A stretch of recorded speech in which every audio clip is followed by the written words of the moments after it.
Gracias por participar de este webinar.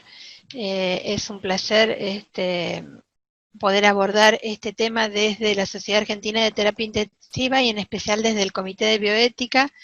Ustedes saben que estamos viviendo una situación muy difícil, esta crisis sanitaria, esta pandemia que nos afecta a todos y en especial a la primera línea del equipo de salud, nos preocupa. Tuvimos una experiencia similar en el 2009, que fue mucho más acotada, y sabemos que a partir de esa experiencia el equipo de salud puede enfermarse o puede presentar dificultades durante la pandemia, y en la fase de recuperación, en la post-pandemia, en el 2009, hubo que hacer intervenciones grupales para superar esas dificultades. Entonces la idea desde la sociedad y desde el Comité de Bioética es qué podemos hacer para acompañar el transcurso de esta situación, fortaleciendo al equipo de salud y evitando la afectación en la esfera psicoemocional de los trabajadores.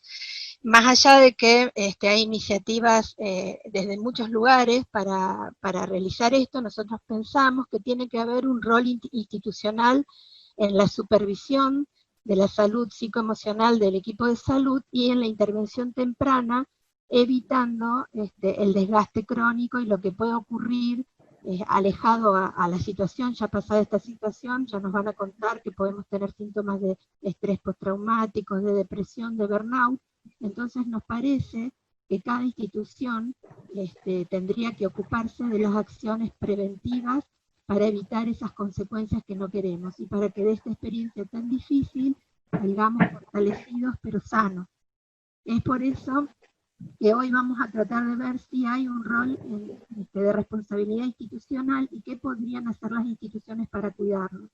Y nuestro interés y nuestra idea es que después de esto puedan salir recomendaciones, ideas que pueden utilizarse en las diferentes jurisdicciones del país, en las diferentes instituciones, tanto del subsector privado como del subsector público. Es por eso que vamos a empezar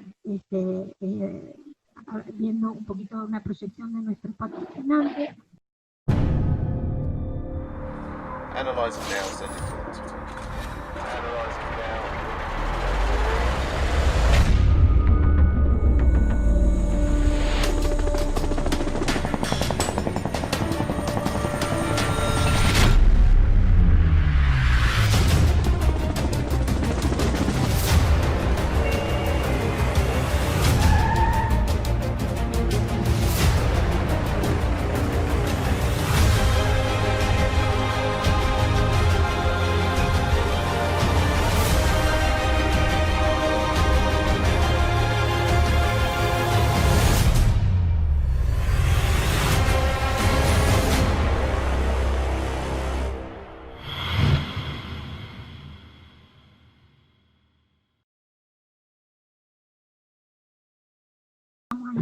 Bueno, muchas gracias a Tecnoimagen. Bueno, les cuento entonces quiénes van a ser nuestras disertantes. Presento entonces a la licenciada María Aide Cantelli. Ella es licenciada en Psicología, es miembro fundador de nuestro Comité de Bioética, el Comité de Bioética de la Sociedad Argentina de Terapia Intensiva, es profesora mayor universitaria en Ciencias de la Educación, es psicóloga clínica de interconsulta en el área de medicina crítica, es miembro de la Sociedad Argentina de Psicoanálisis y también miembro de la Sociedad Latinoamericana y de la Sociedad Internacional de Psicoanálisis. También tendremos como disertante a la licenciada Mariana Pedazzi, que también es psicóloga clínica, que es parte del staff de la UTI Adulto y del Servicio de Psiquiatría del Hospital Italiano de Buenos Aires, también es miembro de nuestro Comité de Bioética de SATI y miembro de la Asociación Argentina de Psiquiatras. Como ven en esta placa, la Sociedad Argentina de Terapia Intensiva, a través del Comité de Bioética y a través de ellas, brinda soporte emocional telefónico y online gratuitos a los socios de SATI que están vinculados a la atención de emergencia de esta pandemia. Esta fue una iniciativa que ellas iniciaron ya hace un par de semamas, incluso meses, y está disponible, se pueden dirigir a ellas a través de de ese correo de mail, ¿no? Bueno, Vamos a empezar entonces escuchando a Maridel, a María Aide Cantelli. Por favor, Maridel, yo te voy a... Ahora los dejo entonces con Maridel, que va a empezar su disertación. Sí, gracias, Cristina. Bueno, buenas tardes a todos. Esta invitación nos pareció al Comité de Bioética y a las psicólogas que estamos trabajando en el programa de soporte emocional una muy buena oportunidad para repasar algunas cuestiones que hacían a un concepto bastante generalizado, que es de uso bastante común también, que es el concepto de burnout, y poder diferenciarlo de lo que está sucediendo actualmente, porque esta pandemia desencadenó procesos emocionales muy conmocionantes en la población, pero sobre todo en los equipos de salud. Y inmediatamente que el equipo de salud se conmociona, eso se traslada automáticamente a la práctica asistencial, debido a que justamente está trasladado a la práctica asistencial y se empieza a percibir la conmoción emocional, las consecuencias, las secuelas que pueden quedar de esta situación, es que es un fenómeno que ha empezado a ser ampliamente observado y se ha empezado a discutir en el mundo entero. ¿Qué va a pasar con las personas que están atendiendo y cuidando de los demás en esta pandemia? Bueno, esta es una imagen del burnout porque nos lleva que este concepto de burnout yo lo quiero diferenciar del estado psicoemocional que en este momento soporta el equipo de salud, porque en realidad este concepto es un concepto que lleva muchos años.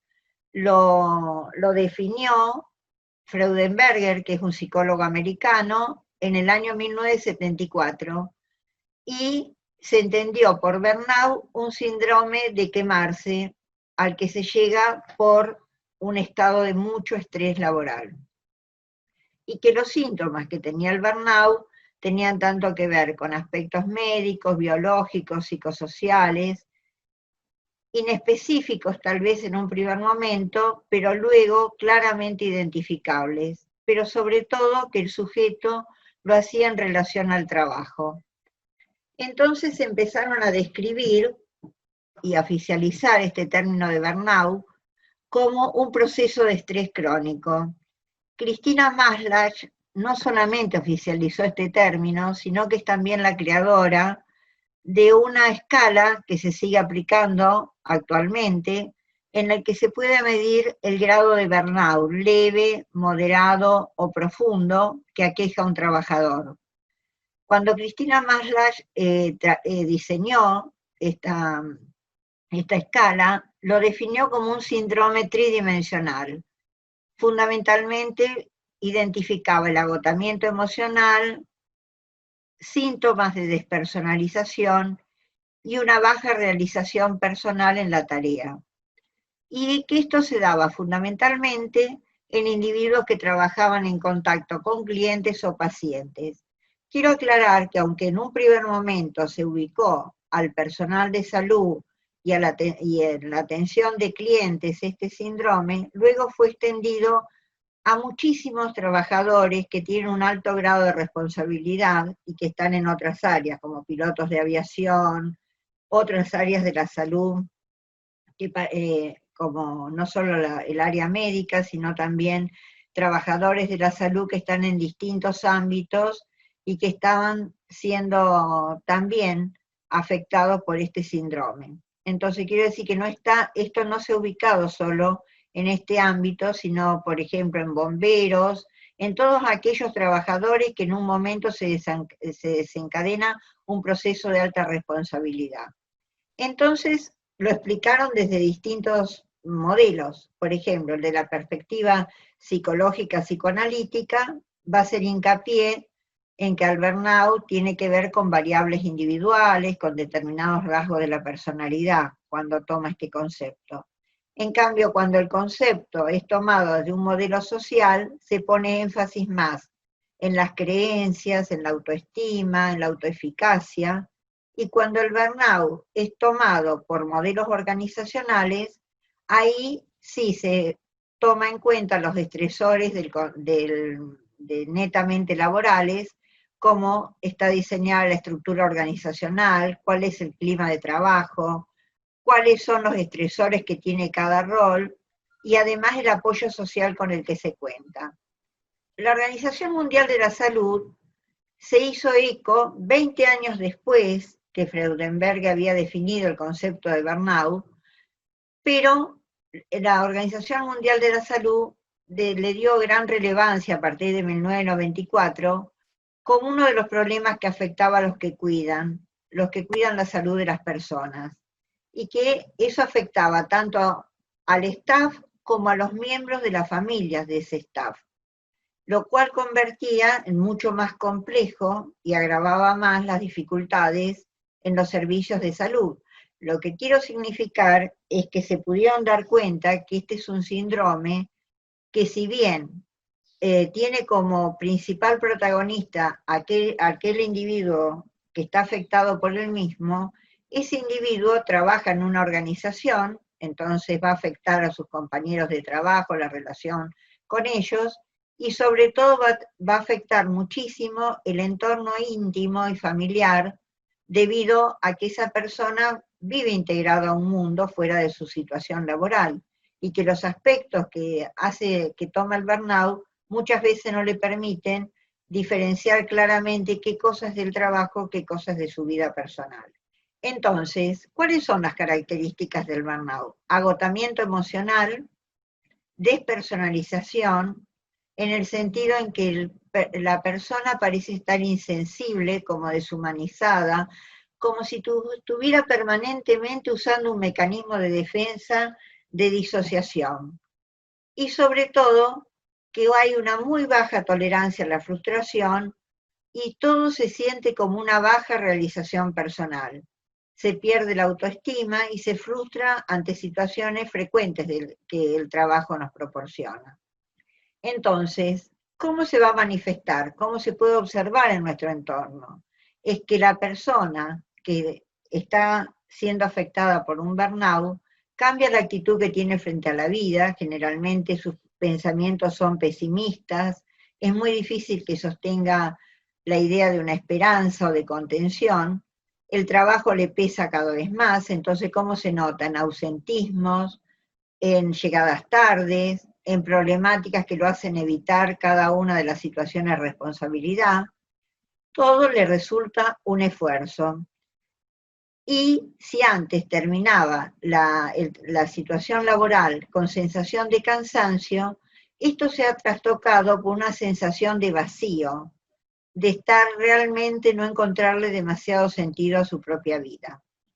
Entonces, hay personas que están más predispuestas a contraer un burnout, porque lo que yo hasta ahora les vengo describiendo, la verdad que en nuestro trabajo, en nuestra vida cotidiana nos pasa la mayoría. Sin embargo, aquellas personas que tienen un fuerte nivel de idealismo y de altruismo, y que han centrado sus expectativas en el trabajo ha sido el punto núcleo de su vida, están más sensibles a contraer un burnout. También esa sensibilidad hacia los sentimientos y la necesidad que tienen de ser aceptados por los demás, un alto nivel de autoexigencia, una falta de habilidad a veces para afrontar y manejar situaciones conflictivas, son personas que les cuesta manejar los impulsos y contestar inmediatamente a situaciones estresantes, y además tienen una especie de pensamiento en todo o nada, o blanco o negro. No hay matices en su manera para poder intervenir. En general toman a las situaciones de la vida como situaciones muy estresantes, la responsabilidad, los compromisos, y no ver resultados inmediatos, y sobre todo no tener feedback de su entorno. Pasamos a otra. Pero sin embargo, por suerte para todos, hay algunos factores que nos permiten disminuir el riesgo de burnout. Por ejemplo, con los años y con la edad, muchas veces la experiencia profesional nos va mostrando y vamos aprendiendo de la misma para evitar estas consecuencias.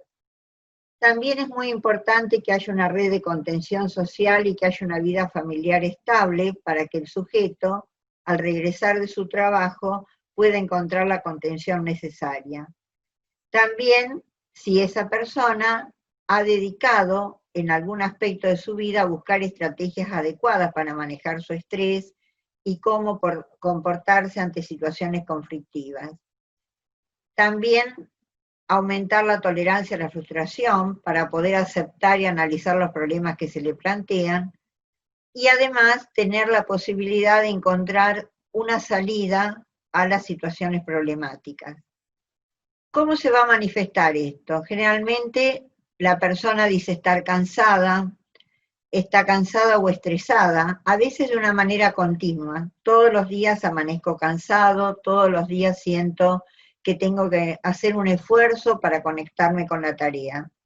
Me siento agotado emocionalmente, entonces no puedo emprender situaciones nuevas, me cuesta relacionarme con los demás, me cuesta emocionalmente conectarme con mi entorno inmediato, mi esposa, mis hijos, mis amigos. Y además, en el momento laboral, me siento muy impotente para resolver la tarea. Así puede suceder que esta persona atraviese una crisis personal, laboral o comunitaria, pero que no sea burnout, como lo que estamos viviendo en este momento, o en el caso de esta pandemia, que es realmente una situación que sabemos que puede ser transitoria. ¿Cómo están realmente los equipos de salud? Están en la primera línea de atención, pero sabiendo que arriesgan su vida porque están expuestos al virus. Esto no es lo mismo que el burnout, que es una situación de cronicidad, sino que también nosotros sabemos que estos efectos, por el agotamiento y por el alto nivel de estrés que tenemos, nos pueden resultar perjudiciales para nuestra salud mental. Tenemos conciencia de esto y es por eso que insistimos en todos los ámbitos de tomar los recaudos previos antes de caer en una de estas situaciones más crónicas que les describía antes. Hay un artículo del New England de mayo del 2020 que decía que antes de la pandemia casi el 42% de los miembros de un equipo de salud estaba afectado, sobre todo en los que trabajan en áreas críticas, estaban afectados por algún tipo de burnout, ya fuera leve, medio o grave. Pero ahora se ha comprobado que la oleada de daño físico y de afección mental que pueden soportar los trabajadores de la salud va a ser equivalente a una pandemia paralela. Obviamente, el saber que el COVID se transmite de humano a humano y que está asociado a morbilidad, que va a evolucionar potencialmente de manera fatal, nos intensifica las alarmas, nos intensifica la percepción de peligro. Y esta afluencia de casos contribuye a que haya mucha más preocupación de los trabajadores de la salud, que no solo en este momento sienten que los está afectando a ellos individualmente, sino que observan a sus compañeros y observan reacciones que antes no eran tan tenidas en cuenta, como por ejemplo si todos se están comportando de manera equitativa, si hay conductas evitativas para no afrontar situaciones de igual responsabilidad. ¿Esto qué trae aparejado? Que el estar mirando qué hace el otro nos confunde muchísimo para sentir que puede haber digresión en el equipo de salud. Ese es uno de los riesgos que antes no éramos plenamente conscientes y el equipo va a tener que seguir trabajando junto. Por lo tanto, tienen que tener mucho cuidado con la manifestación de estas cuestiones para que las divisiones no se hagan más peligrosas. ¿Cómo empezó a manifestarse en la conducta? Se quejaban de ansiedad por la escasez de equipos para la protección personal, por el temor a propagar la enfermedad entre los pacientes y a sus compañeros de trabajo, pero sobre todo también salir del trabajo y contagiar a sus familias, y tener que tomar estrategias de aislamiento.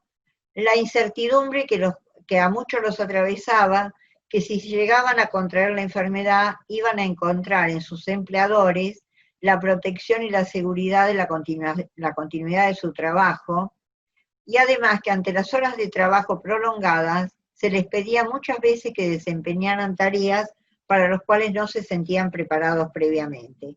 Entonces saben que la carga de estrés va a aumentar, que los niveles de angustia emocional se van a profundizar, pero sobre todo se ha agregado otro factor que nosotros sabemos que muchas veces era esporádico, pero que ahora nos preparamos para sentir dolor por la posibilidad de perder a nuestros colegas en el transcurso de la epidemia. Y esto nos va a afectar también de otra manera, que yo quería señalar porque se ha dado en muchos ámbitos de nuestro país y también fuera de nuestro país, que es el quedar estigmatizado socialmente, porque nuestra tarea se nos asocia periodística y demás, que permanentemente mencionan algunos rechazos que ha provocado dentro de la sociedad saber que en algunos lugares hay personas que por cumplir con su obligación y estar en contacto con COVID resultan para riesgo para su medio social y eso provoca rechazo. Entonces, ¿qué vamos a hacer? Permanentemente se va a aumentar nuestra carga de estrés. Yo sé que muchas veces, y sobre todo hoy que estamos rodeados fundamentalmente de personal médico, este concepto de estrés es un concepto muy discutido porque no puede ser muchas veces cuantificado, pero cualificadamente en nuestra especialidad el término estrés es un indicador permanente y que nos permite hacer un diagnóstico presuntivo con mucha rapidez, porque del manejo del quantum de estrés que un sujeto tiene, nos damos cuenta cómo va a enfrentar todas las otras cosas que nosotros mencionamos antes.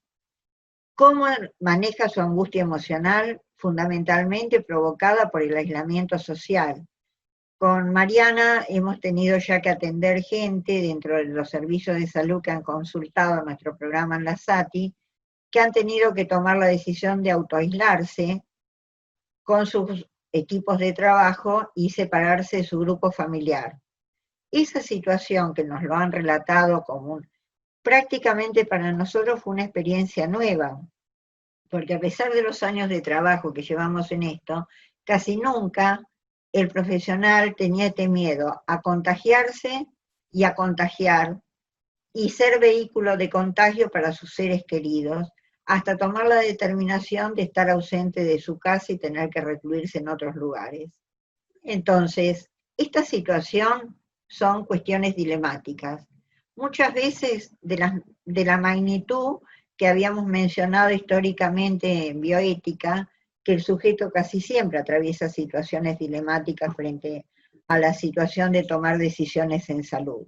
Pero estas son como nuevas, ¿no es cierto? Parecen ser que están obligados a elegir. ¿Cumplo con mi deber y continúo al pie del cañón en la tarea cotidiana o cuido de mis seres queridos, de mi familia, de nosotros mismos y evito el contacto? Eso provoca una gran agitación emocional porque cuál es el deber y cuál es la obligación y cuál es la posibilidad que tenemos para hacer esto.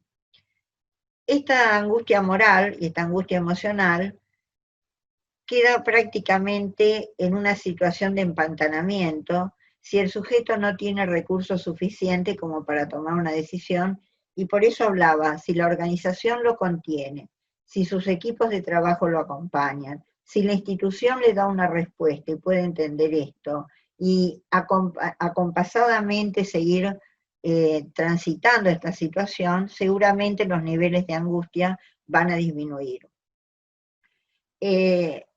Por ejemplo, la mirada del líder del equipo, los directivos y demás, está puesta permanentemente en el resto para ver si ellos garantizan que van a tener la posibilidad de recursos para el momento, distintos tipos de suministro para el momento de enfrentar lo que exige el COVID.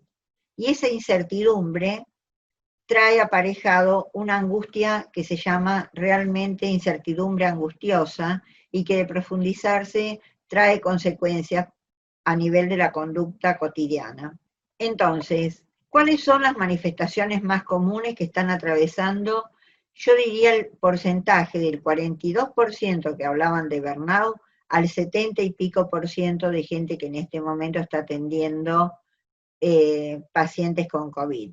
Trastornos de ansiedad, depresión, a veces hasta la aparición ya de abuso de sustancias para inducir al sueño y poder descansar los momentos que se permita, y en algunos casos más delicados, empezar a fantasear con las tendencias suicidas que periodísticamente ya nos hemos enterado que lamentablemente en otros países del mundo se ha dado que no soportaron la fase dilemática y han tomado resoluciones tan extremas, enfermeros, médicos, etc. Por lo tanto, el costo para el equipo de salud es tan alto que si nosotros no tomamos medidas para que el equipo de salud se preserve, ¿quiénes lo van a pagar en primera instancia? Los pacientes, ya que si sus cuidadores están enfermos y agotados, en el momento que se los necesite no vamos a contar con la fuerza laboral. Por lo tanto, para la OMS, estiman que dentro de esta situación de pandemia, casi un tercio de la población expuesta y tal vez hasta cerca de la mitad van a tener alguno de los trastornos psicológicos que yo les he enunciado previamente. Pero aunque no todas se puedan calificar como patológicas, porque a veces para llegar a ese extremo tenemos que diferenciar muy bien de qué estamos hablando. Si esto se presenta de manera intensa, sin que el sujeto pueda modificar su conducta o poder autocuidarse, o si se pueden ir diluyendo para transformarse en reacciones normales una vez que se haya superado este impacto.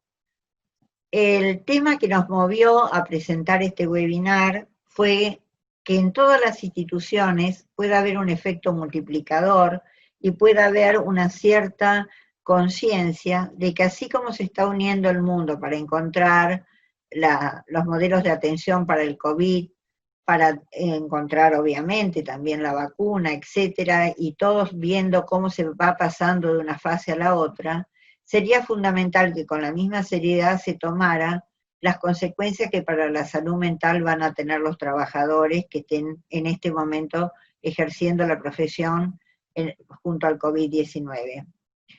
Para eso hemos pensado que en cada institución es importante, ahora Mariana va a hablar de algunos modelos, generar programas de soporte emocional. Para la SATI, desde ya el programa está disponible para todo miembro de la SATI, pero creo que además en cada institución deberían tratar de ir pensando qué programa se puede dejar en forma permanente y hacer algún seguimiento epidemiológico del daño que los trabajadores pueden presentar. Ahora, para generar un programa, en primer lugar la seriedad implicaría tener un marco teórico para ver cómo se pueden planificar esas acciones. Ver qué tipo de estresores tiene realmente la población y cuál es el más generalizado, si es el miedo, si es el cansancio, si son los conflictos interpersonales, si son la rivalidad, la competencia llevada a un grado extremo que no provoque la posibilidad de desintegración del equipo. Pero para hacer un plan siempre es imprescindible contar con que el individuo esté de acuerdo de prestarse a ese tipo de apoyo, porque si eso baja como una decisión verticalista y no entendida como necesidad por aquellos que van a recibir esta contención o este programa, seguramente va a fracasar. Entonces, para eso habría que tener una posibilidad de medir periódicamente y evaluar si estos programas están teniendo o no éxito. ¿Cómo pueden ser garantes de éxito? Bueno, si se tiene una estrategia de comunicación adecuada, si se pueden desarrollar habilidades interpersonales y sobre todo recurrir al fortalecimiento de las redes de apoyo social para que disminuyan así los estresores que hay en el contexto organizacional. ¿Con qué modalidad pueden ser? Bueno, con grupos de reflexión que permitan elaborar las ansiedades. Nosotros históricamente, en todos los congresos de SATI, hemos desarrollado talleres de comunicación para distribuir algunas de estas ideas o compartir estas ideas de cómo se pueden manejar el apoyo dentro de cada institución para el manejo de las ansiedades. Hacer también que el trabajador tenga alguna rotación periódica de la tarea, recomendarle la formación continua de alguno de estos aspectos que estamos desarrollando ahora. También favorecer que el apoyo social entre compañeros esté presente y desarrollar un verdadero sentido de qué es el equipo de trabajo. Bueno, nuevamente les presentamos sí, muchas gracias, programa. Maridel. Clarísimo, clarísimo tu exposición. ¿Te queda alguna diapo? ¿O es la última? No, esta es la última, la de Sati, que... Bien. ¿Querés hacer alguna referencia al programa No, ese? quiero recordarles a todos que a cualquier miembro del equipo de salud, nosotros lo hemos destinado para Sati y que pueden ser vehículo de comunicarse con nosotros desde cualquier lugar del equipo para que pensemos juntos en qué podemos ayudar, nada más que eso. Bueno, muchas gracias, Maridel, y ahora vamos a escuchar a la licenciada Mariana Pedace.